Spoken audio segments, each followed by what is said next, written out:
Ladies and gentlemen, good day and welcome to the Gufic Biosciences Limited Q2FY26 investor conference call. As a reminder, all participant lines will be in the listen-only mode, and there will be an opportunity for you to ask questions after the presentation concludes.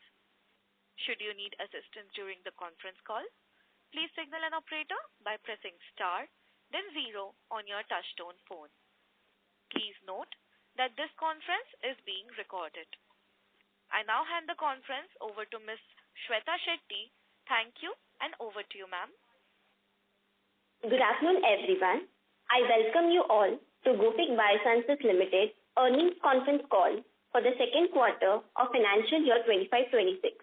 We have with us today for the call Mr. Pranav Choksi, CEO and whole-time director, Mr. Devkinandan Roongta, CFO, and Mr. Avik Das from Investor Relations team to give the highlights of the business and financial performance of the company and to take questions if any. Before we begin, I would like to say that some of the statements that will be made in today's discussion may include certain forward-looking statements which are projections or estimates about future events. This estimate reflects management's current expectations about future performance of the company. This estimate involves a number of risks and uncertainties that could cause our actual results to differ materially from what is expressed or implied. Gufic does not undertake any obligations to publicly update any forward-looking statements, whether because of new confirmation, future events, or otherwise. I hope you have received the investor presentation that we have posted on our website. I will now hand over the call to Mr. Avik for sharing the business highlights. Over to you, Avik. Thank you, Shweta, and good evening, everyone, and thank you for joining. I'll provide a focused update on the direction and what is changing inside the business units. I'll start with our hospital injectable platforms, which include critical care and Sparsh. In critical care, our approach remains hospital first and science-led. We are concentrating resources where protocols drive repeat use, such as sepsis, resistant infection, and invasive fungal diseases. The intent is to win depth in the existing accounts, embed our therapies in care pathways, and let molecule class compound share. Portfolio additions are chosen to strengthen our AMR stewardship and reduce escalations to the use of last-line drugs. On Sparsh is being shaped as a platform for offering niche products to a wider segment of hospitals and nursing homes, where service reliability matters as much as the brand. Our medium-term focus areas are contrast media, parenteral nutrition, and cardiac critical care.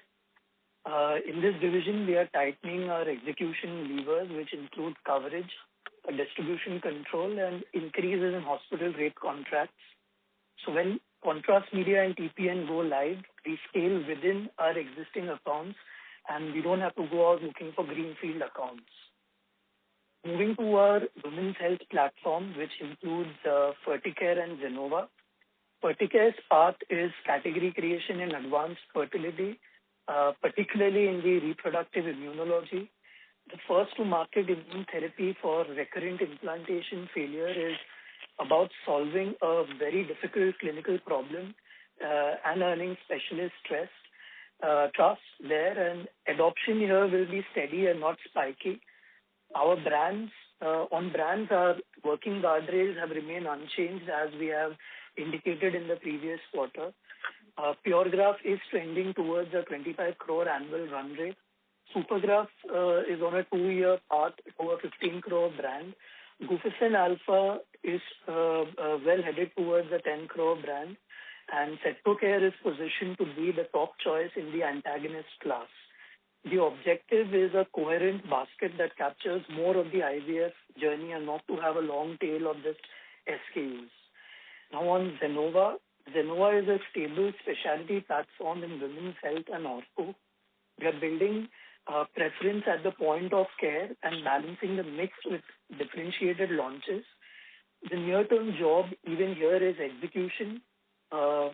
quality, which is consistent prescription depth and very disciplined brand rollouts. So growth here is durable rather than promotion driven. Now moving to our toxin platform, which has Asterderm and Neurocare. On the Asterderm front, we are extending from a toxin anchor into a fuller aesthetic ecosystem, which will include fillers, skin boosters, and biostimulators. We intend to do this without diluting our focus on toxins. The logic is very simple here. A broader portfolio enlarges the clinician funnel and creates a progression path into toxin over time. We've advanced our in-licensing for global quality fillers and biostimulators. We are building a scalable practitioner training engine so launches convert efficiently here. Now on the Neurocare front, which is our therapeutic toxin, the strategy is a long cycle but high lifetime value, which is create new injectors, widen indications where guidelines already support use, and expand specialty coverage beyond neurology. This is methodical market making, which is covering training, evidence creation, and awareness building so that usage is repeatable and protocols within. Now moving to our last platform here, which is a nutraceutical platform where healthcare division operates. This particular division blends modern evidence-based Ayurveda with musculoskeletal care. Our flagship over here is Salaki, and which is positioned as a care pathway rather than a symptomatic pill. Rydol continues to build relevance in the acute GI segment. We are adding selectively here. We've added molecules such as vonoprazole and other molecules where science and prescriber behavior are shifting in order to keep the portfolio focused and relevant to the market trends. So that wraps up our domestic branded formulations business. I'll move to our international business update. Our international business continues to progress as planned with focus on strengthening our global partnering model and expanding regulatory reach. During the first half of the year, Gufic Ireland secured its first marketing authorization in EU. This gives us direct access to regulated markets, an important milestone that establishes a platform for future filings. We also received 24 key product and facility approvals across regulated and emerging markets, including markets such as South Africa, Colombia, Portugal, Myanmar, Sri Lanka, Cambodia, Thailand, and Lithuania. These approvals enhance our footprint across critical care, gastro, and anti-infective portfolios.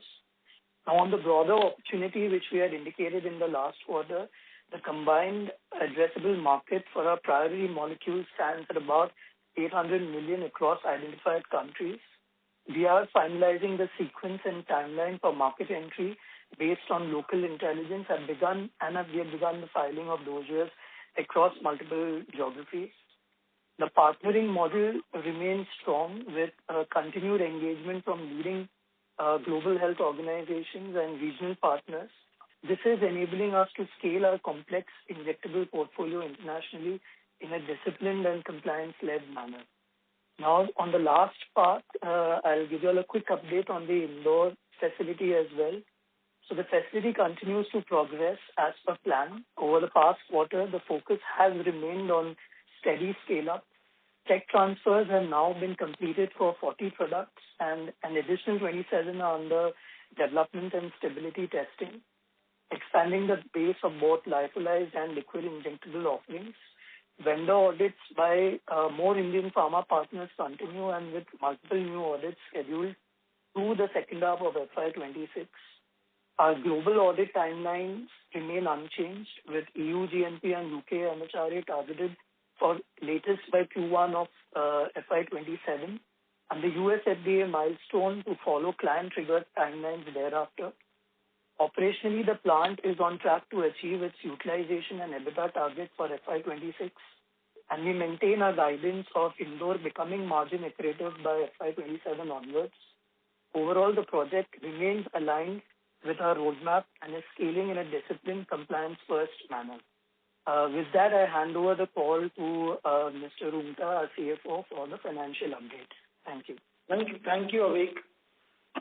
I'm going to give the financial highlight of Q2 of 25-26 versus Q1 of 25-26 because Q2 of 24-25 versus Q2 of 25-26 is not comparable because Q2 24-25 do not include the Indore plant because Indore plant was started from January 2026.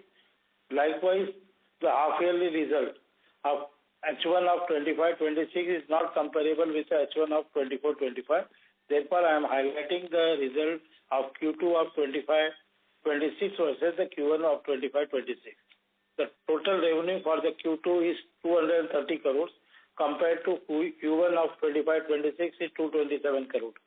EBITDA for the Q2 is 37.9 crores compared to Q1 of 33.2 crores. EBITDA margin has improved to 16.45% compared to 14.63% in Q1. The profit before tax has been increased to 20.5 crores compared to Q1 of 16.3%. The PAT margin has further improved to 8.9% compared to Q1 of 7.18%. The profit before tax for Q2 is 14.9 crore compared to Q1 of 12.1 crore. PAT margin is further improved in Q2 6.47% versus Q1 of 5.32%. Thank you very much. Bhumika, we can start the Q&A session. Thank you very much. We will now begin the question and answer session. Anyone who wishes to ask a question may press star and 1 on their touchtone telephone. If you wish to remove yourself from the question queue, you may press star and 2. Participants are requested to use handsets while asking a question. Ladies and gentlemen, we will wait for a moment while the question queue assembles.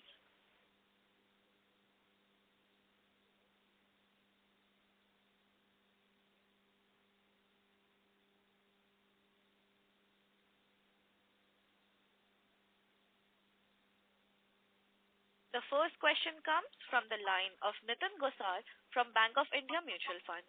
Please go ahead. Hi team. Thanks for the opportunity. One thing which I think would want to point out in PPT that you guys give out, I think somewhere we need to also start putting in numbers in terms of revenue share because that graphical representation is not, giving us optically every quarter how things are shaping up. So if you intend to disclose data, I would say, request you guys, do put in efforts to also disclose the numerical numbers so that life becomes easy for us to track your company. Coming to the question, sir, would like to understand, over last first half, things have progressed on the revenue part, but when it comes to gross margin, we have shown good improvement. However, the employee expense and the other expenditure have been constantly going up. Could you help us understand, what has changed in last, 4 quarters where the costs have been going up? But on the sales mix part, definitely things are improving, hence the gross margins have improved. So if you could, reflect back what has happened in last 4 quarters and as we stand today, would this be the true desirable gross margin that our business can showcase with the current sales mix, or there is any one-off? Yeah, so I think, hi, Pranav here. I'll take the question, and I think, Rumta sir, I'll just request you to come in terms of the margins going forward. So just to understand, sir, about your question, so you say, would you like us to give a breakup of Indore and Navsari individually, or would it be more preferred for you in terms of the 4 SBU, strategic business units only? Strategic business unit will help because eventually both the plant will start to, run at optimal levels. Right. While our business strength relies on, or the inherent strength is between the different SBUs. True. So I think, if going forward, if you can, give a breakdown of how the SBUs have done on numbers, that will help our situation because then we'll be able to closely monitor how things are progressing. Otherwise, we will be, indicatively we'll be close, but we'll still not be sure, how things are progressing. True. And I think you're right. I think mostly we discuss it during the investor call, but if it's in the form of a PowerPoint representation, it will really be help to track that. on a Q2Q basis. Fine. So we got that message. So I'll ask my team also to work on that. Yeah. Coming to your question specifically, yes, as we had mentioned in the earlier few times also about the Indore plant finally contributing in terms of declogging the backlog of orders. That is one of the reasons where you see the revenue going up. So I'll just tell you the reasons for the revenue and the gross margins, and I'll come to the employee cost specifically. And also, if you're not asked, but the other expenses also would be part of the mind, so I would just talk about that also in general, just to give everyone a perspective. So the revenue would be because of the declogging. October 2024 onwards is when the Indore plant commercially started raising invoices. I think December was the month when the first invoice was raised, and that's why you see the capitalization stop from Q4 on a whole, and others were there. Now, in specifically regard to the margins increasing is because we also have in this first 6 months gone a little bit more higher in the international business, and I think that is something which again answers your question. If we give you that breakup of how the international business has a little bit moved up as compared to the other sectors, that would give you an understanding of how the margins would go up and also would continue to go up in the next few quarters also. Domestic business is also growing. CMO business has a little bit, I would say, suffered in these 6 months because most of the capacity which was available, we are mostly focusing on exports, and we have already requested most of our CMO partners to shift to Indore. But this is a long-drawn process because of audits involved as well as also validation batches and 3-batch data. They wait for at least 6 months stability, and then every company has their own, I would say, requirements in terms of QA, and then they transition to the new facility. But we hope that the CMO business also would start picking up from Q3 onwards, and we would see an wholesome, I would say, revenue to be captured hopefully by Q4 or maximum by Q1 2027. Coming to the employee cost, as you know, you must have seen the announcements in the last, I would say, 3 quarters in terms of getting Dr. Rajiv Agarwal, or we got Vijay Kumar from Galderma, Dr. Rajiv Agarwal from BSV, or, we had taken Dr. Raj Shekhar from international business. He joined way back also in end of Q4 last year, and Q1 was when he was full-fledged there this year. And then also followed by Mr. Rajesh Kaul, who joined in Q2 this year. So there have been some in case of domestic business as well as international business, some recruitments and additions done. I'm just highlighting the top people, and along them also the team has been structured by which we have got some additions coming in, which will of course they will already have started contribute, but you'll see the add-ons happening in the quarters to come in terms of the regulatory, in terms of the market penetration, in terms of business intelligence, and so on and so forth. And also with the regulatory department also being a little bit more expanded, keeping in mind the demands of Indore. So that's why there have been some products which have been, I would say, validated for the Indian market, where there are some phase 3s going or maybe there are some validation batches and testing going on, or bioequivalence being done for certain products which we are going to launch in the next year, as well as some clinical data being worked on some complex injectables. And that's the reason other expenses also have a little bit gone up in terms of the R&D as well as those here. And employee, like I mentioned, because of these restructurings and addition of team members, this is what has happened. Plus the area also, of course, is one of the point. But again, I'll hand it over to Rungta sir. Maybe he can elaborate in a little more specific manner. So Rungta sir, please take it forward. Basically, if you see there, employee expenses have been gone up because of the Indore plant. We have to incur approximately 4.5 crores per quarter salary, and that is one of the reasons the employee expenses has been gone up approximately high, because 9 crore is the extra employee expenses in the Q2 of current year compared to Q2 of last year. Other than this, there is annual increment has been given to the employees. That is another one of the reasons for increasing the employee expenses. The finance cost has been gone up because of the capitalization. Previously, the interest was capitalized in Q2 of the last year, whereas the current quarter, the interest has been charged to the P&L. Similarly, the depreciation has been increased only because of the Indore. Interest is also increased because of the Indore. Other expenses has been increased because of the Indore also, because there is a light electricity bill, there is a consumable consumption, and there is a fuel expenses. All these expenses is also contributing because of the Indore, because including interest, depreciation, employee costs and other expenses, around 18 crores per quarter we are incurring for Indore expenses. Got it. This is very clear, sir. This is very helpful. Apart from this, just wanted to understand on the domestic part, how this business is scaling up, because we don't have the past track record of how the quarterly numbers have shaped up. So, any heads up, how first half the domestic growth would have been, and same for the international business? Yeah. So, international business, of course, is growing in, almost by, I think, 32 to 33%. That is also a reason because of some tenders from the UK market, as well as some new markets also opened up like Canada and South Africa and Brazil. And in terms of the domestic market specifically, the infertility division is really taken steam with the Puregraph and the Immunosin or the Gufic Alpha, along with even Supergraph, which was launched. So the infertility division is one of the growth, I would say, players. The critical care as well as Sparsh, I think, are growing at around 8 to 10%, but that is in spite of, that is the value growth.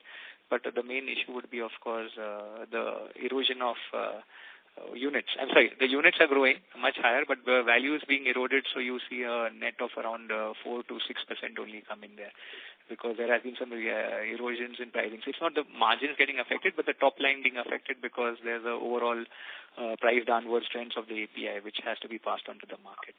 But that's not that major. Like I said, because of the capacity priorities, the CMO has definitely taken a dip in this first 6 months.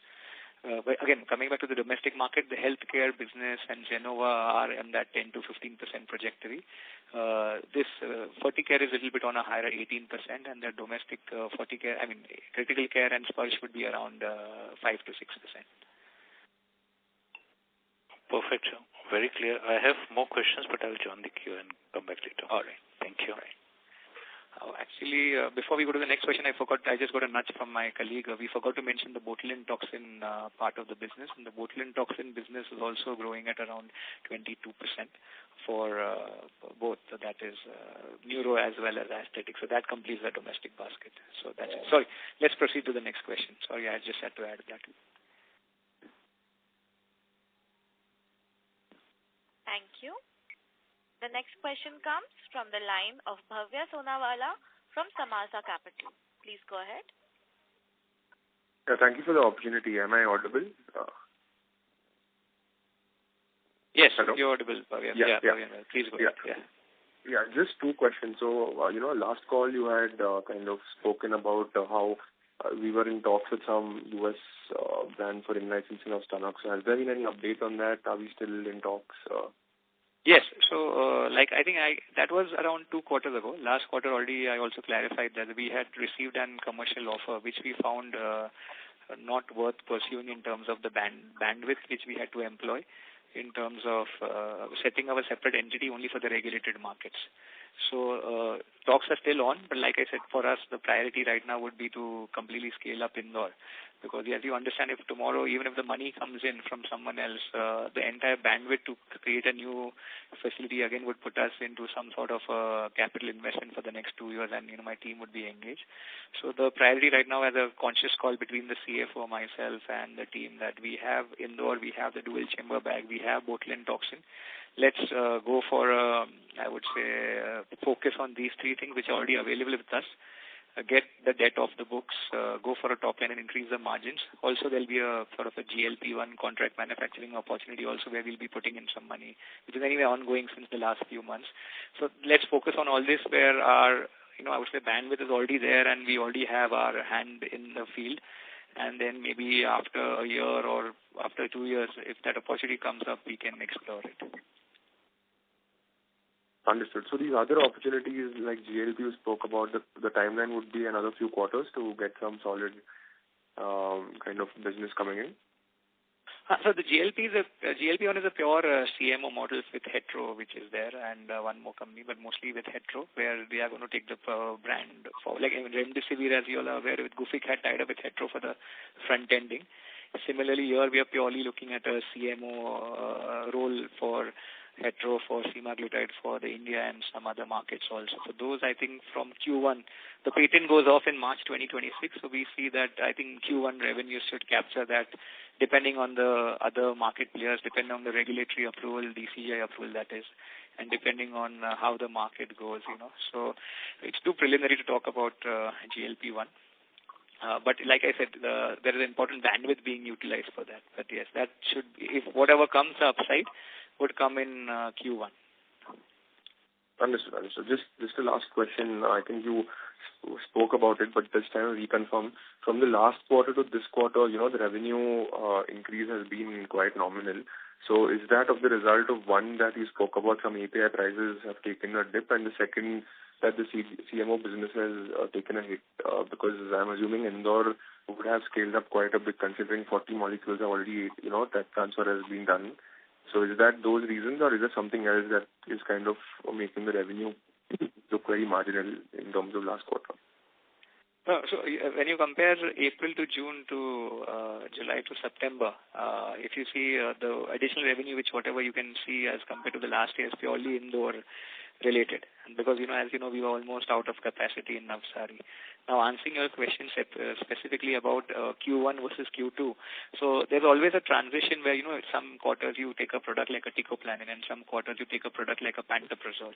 So even though the capacity utilized in terms of units is increasing from Q2 to Q1, but of course we had a, more production of, like a vancomycin, azithromycin, and pantoprazole products happening in Q2, whereas in Q1 we had orders more of tigecycline and ticoplanin, where the top line was a little bit more higher. So this averaging also, as the batches get transferred, they are campaign-based production which is happening in Indore. So you will see the cumulative effect coming in maybe Q4, where you will have, both the basket and products being stabilized. Because the advantage of Indore is that once I take a batch of a ticoplanin is 105,000 vials, or a tigecycline which is almost 44,000 vials, then the repeat orders come after almost a quarter. So that, with the existing clients what we have, or even our domestic business, the inventory build-up. So the advantage of the large, I would say, batch size in Indore helps us to, keep the capacity free for any opportunity business coming in. So the Q1 was mostly where you had high pricing and high revenue molecules as a mix. So even though the quantity increased in Q2, you had then low revenue products like a pantoprazole or vancomycin or azithromycin being part of the tech transfer. As you go more in the Q3, there will be some fungins with a mixture of I would say, glutathione and doxycycline, which again are a mixture of medium and high-end products. But the volumes of fungins are less, and the low transfer pricing models are high. So that mixture will continue, and you will see the benefit from Q4, like I said, as a whole. Okay, thank you so much. I'll come back in. Yeah. Thank you. Thank you. The next question comes from the line of Aditya Pal from MSA Capital Partners. Please go ahead. Hello. Am I audible? Yes, Aditya ji, please go ahead. Thank you so much for the opportunity. Just a lot of my questions have been answered. Just wanted to understand. So now that a lot of CMO partners have audited or are in the process of auditing our Indore plant, a large part of that revenue will move to Indore. So there'll be a dual effect, right? Navsari will start contributing a lot to exports, and the CMO will move from Indore. So if you can just touch upon how the current Q3 is looking and the Q4 is looking in terms of plant audits for my existing customers. Yeah, so almost 4 of our clients have already gone full-fledged to Indore, except, of course, there's some residual products which always go depending on the media fill. The liposomal amphotericin B and the depot injections are not shifted to Indore because